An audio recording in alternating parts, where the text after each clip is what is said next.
Hello, and welcome to another Thoughts by Jay Brown segment.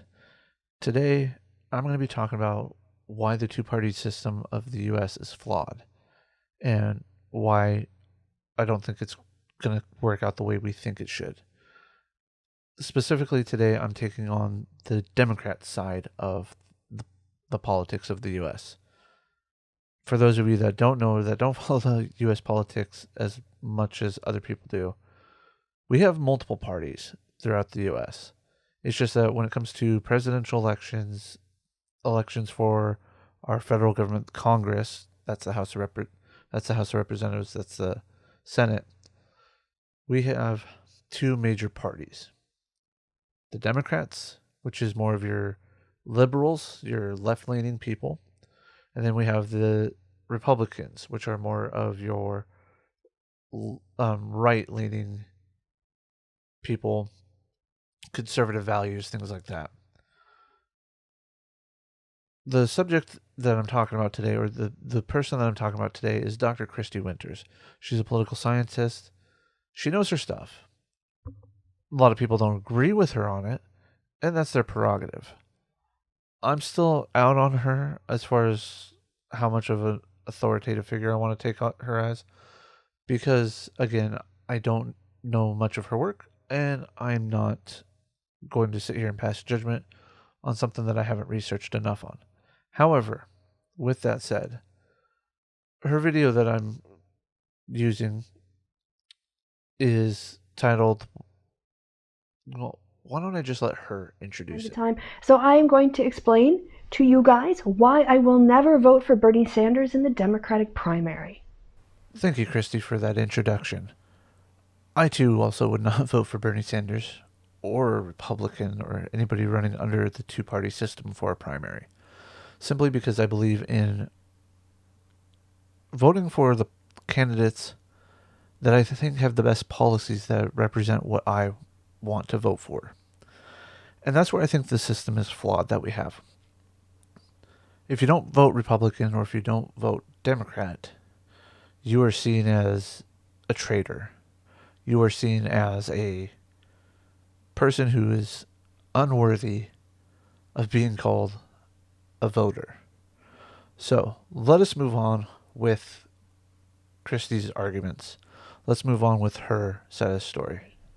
Most of my interactions with Sanders supporters, when they ask me why I don't support their candidate, they're not really interested in hearing why I don't support their candidate. What they're waiting for is for me to give any reason at all that they will then turn around and tell me that I'm stupid or uninformed or I'm a neoliberal or I'm a Republican.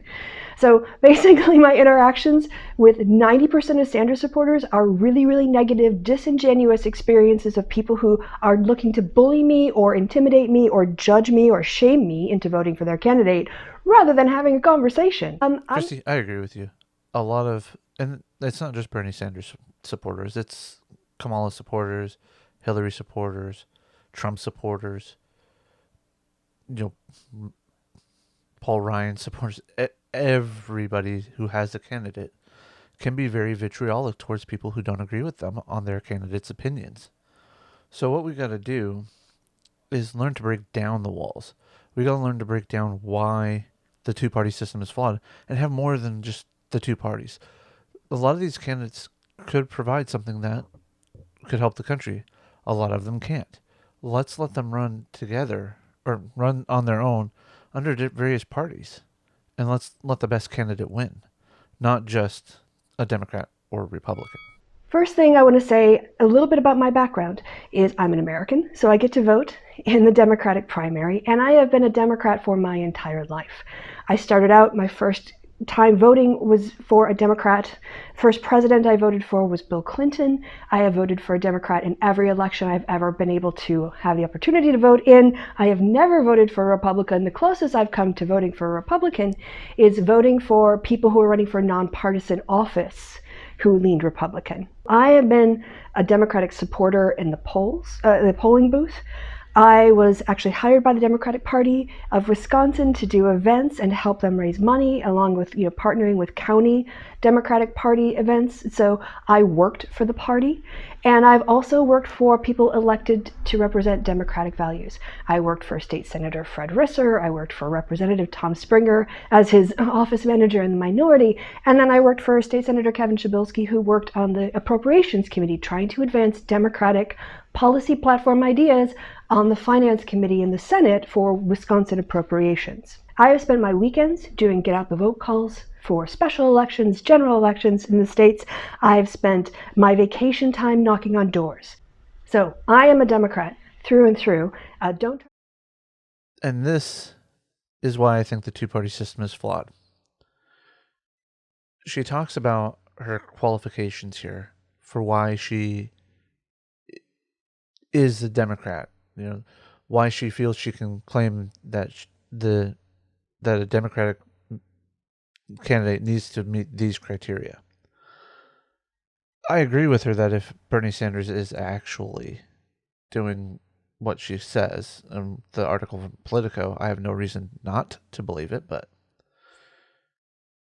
then he's not truly a Democratic candidate. However,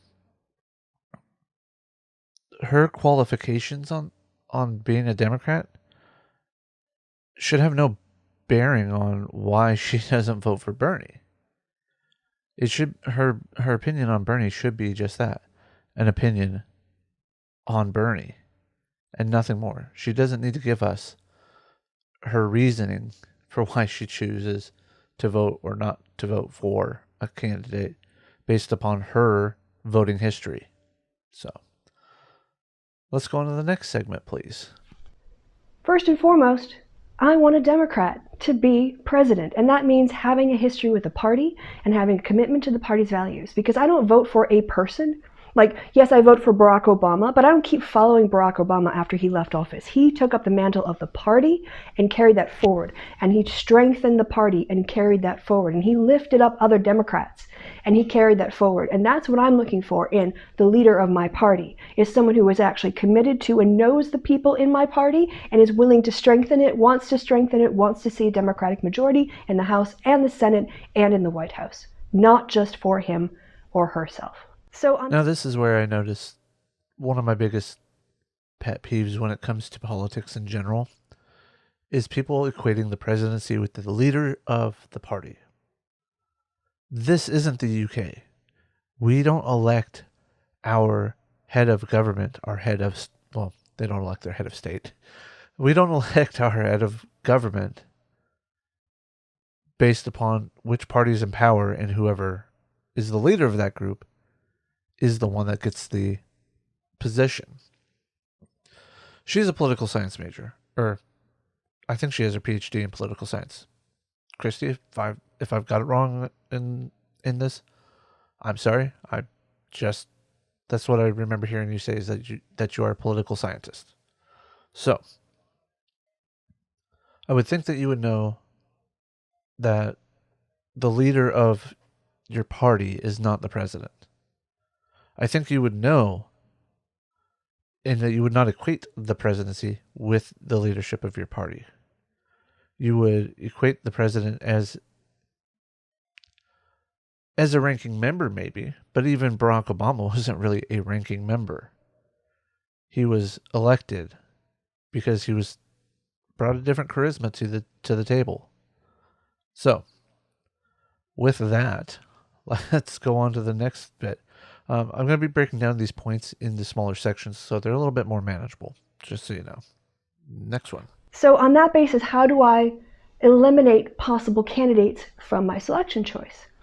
Well, a damn easy one is looking around to see who isn't a Democrat. And you guys might not think that that's important. Your ideology might be all about the revolution, whether it's an anarchist revolution or a communist revolution or a socialist revolution or a green revolution. I know that's important to you. What is important to me as a voter in the Democratic primary is electing someone who actually is a Democrat. And Bernie Sanders is not a Democrat. He's never been a Democrat. He is not a loyal party member. He is not helping the party. He has not put himself out there to grow the party. Bernie? There's one line I want to take out of this section here, and it's the only one that I have a bone of contention with, and that is the loyal party member line.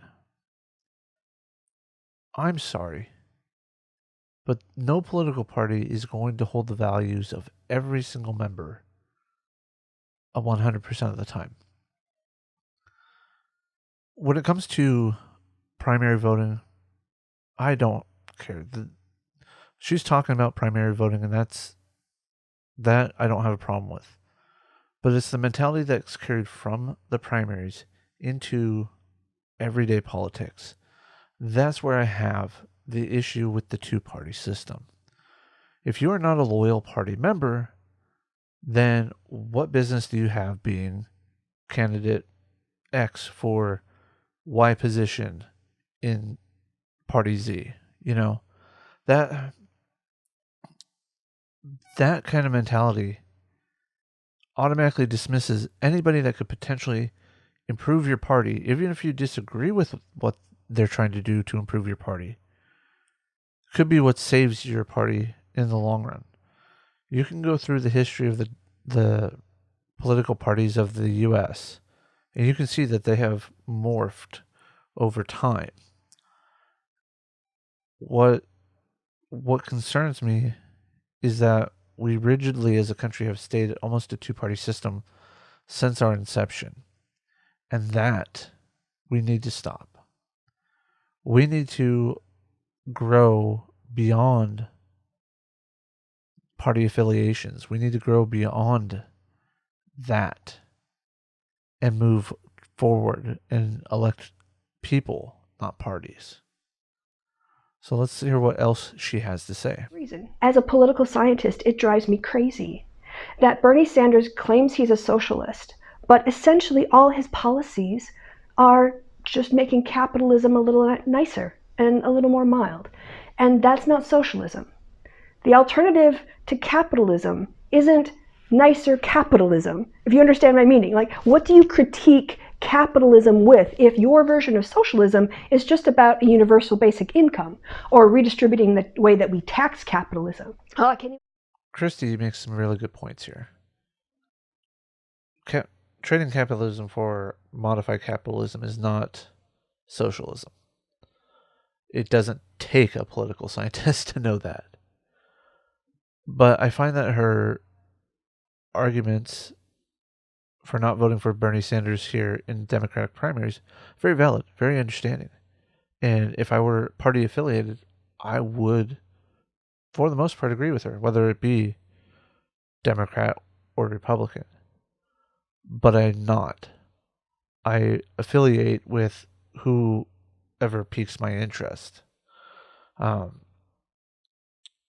With that said, I'm going to let Kristi go on a little bit longer here, because her points that she brings up in this section, I think, are the most salient points of why, for primaries, her thinking's right, but her blind faith in the Democratic Party, and I don't mean faith in a negative religious way, even though that's how people are going to take it. I mean her only willingness to vote Democrat and not see the potential of the other side of the argument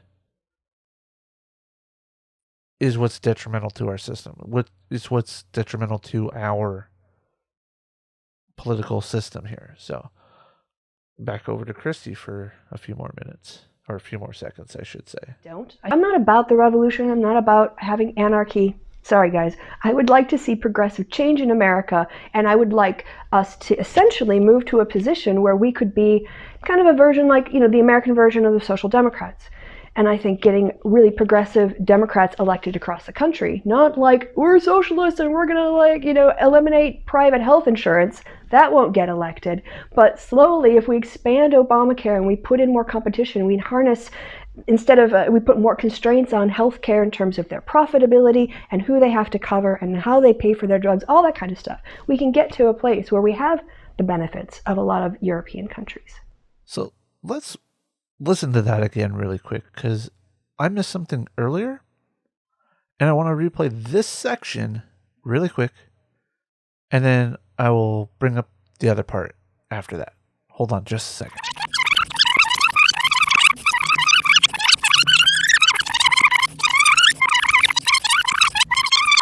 I'm not about the revolution. I'm not about having anarchy. Sorry, guys. I would like to see progressive change in America, and I would like us to essentially move to a position where we could be kind of a version like, the American version of the Social Democrats. And I think getting really progressive Democrats elected across the country, not like, we're socialists and we're going to eliminate private health insurance. That won't get elected. But slowly, if we expand Obamacare and we put in more competition, we harness, instead of, we put more constraints on healthcare in terms of their profitability and who they have to cover and how they pay for their drugs, all that kind of stuff, we can get to a place where we have the benefits of a lot of European countries.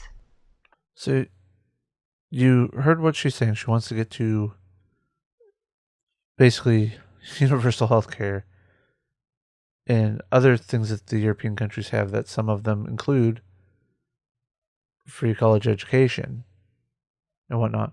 What did she say a little bit earlier in this video?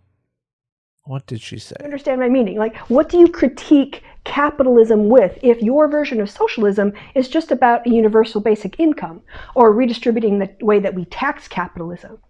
Now, I don't want to sit here and seem like I'm picking on Kristi.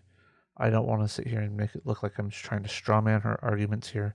Because, again, her arguments are why she's not going to vote for Bernie in the Democratic primaries. And that's fine.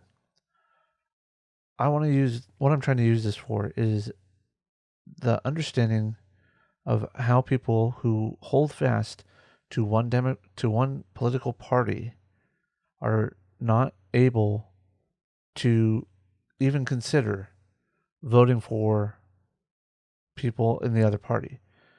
Now, in her original video, she talks about where she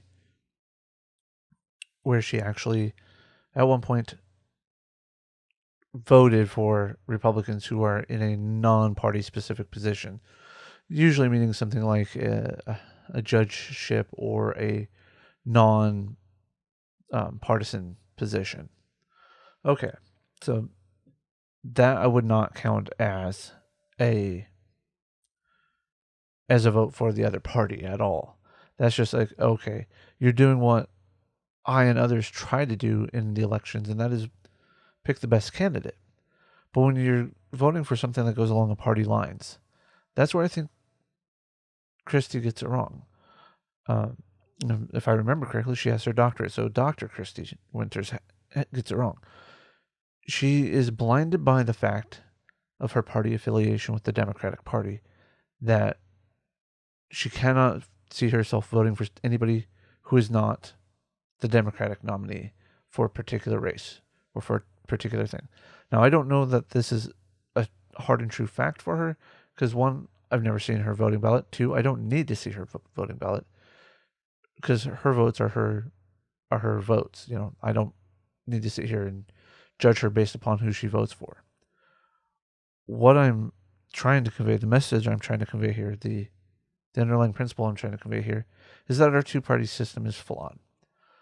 I am currently digging up a hardline Republican voter, conservative voter, that votes Republican no matter what here on YouTube.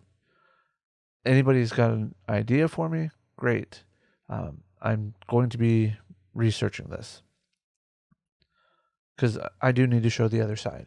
I need to show that it's not just on the left, or on your left, sorry, but it is also on the right as well. So, with that said, when it comes to political science, I try to take everybody's opinion. When it comes to politics, I try to take everybody's opinions, criticisms, and whatnot about parties, policies, and people who represent us evenly. There are those that I just don't agree with all the time. I just don't. And I try not to dismiss them, but I will admit that I do. I'm flawed. I'm human. And then there are those that I respect their opinions. I'm still iffy about Dr. Winters here. I do like to listen to and banter with Ethan about things. Mainly we do games. That's the progressive liberal for those of you who don't know. But I'm rambling here. But I don't agree with everything that he says or what he talks about. I don't agree with everything that his co-host Mikey talks about. I don't even agree with everything that when they're on Talking Politics on End Time. I don't agree with everything. But if I don't take the time to listen to those that I disagree with on things, if I don't take the time to listen to the ideas that I'm opposed to, then I am no better than the way Kristi is taking Bernie Sanders supporters. I'm no different than the way that Kristi is taking her duty as a voting member of society is to vote party line. And that's not fair to myself. That's not fair to the voting institution. And that sure as hell is not fair to the people of the country that I'm electing my officials for, whether it be federal, state, county, or local. So, my goal with this channel, my goal with videos like this, is to try and convince people to stop voting party line and hear the other side. Doesn't mean you have to vote the other people in. You can still vote party line. But if you can at least inform yourself on what the other side is and not just the stereotypical, they're the bad guys, don't vote for their people. So again, Kristi's video here, in and of its entirety, on its whole, is about why she won't vote for Bernie. And it's a really good video. You should go and watch it. If you are a Bernie fan, a Bernie bro, whatever, you're not going to like what she says. But take the time to hear her out. And Kristi, I may not have a PhD in political science, but what you described in this video sounds an awful lot like what Bernie wants to do. Free universal health care. Well, not free, but universal health care. Free college. These are things that are done in European countries under your socialist Democrats. You want the same things that Bernie does. You just don't like the way that he's gotten into office, which is to, as you put it, in your video, because I did not clip that out. I want people to go see your video. But basically, she describes with a Politico article scrolling by what Bernie does to get elected as an independent. So I highly suggest that you all go and check out Dr. Winters' video here in the link below, and have a great day. Please, when it comes to voting, when it comes to politics in general, hear the other side. Don't just dismiss them out of hand. Thank you and have a wonderful night.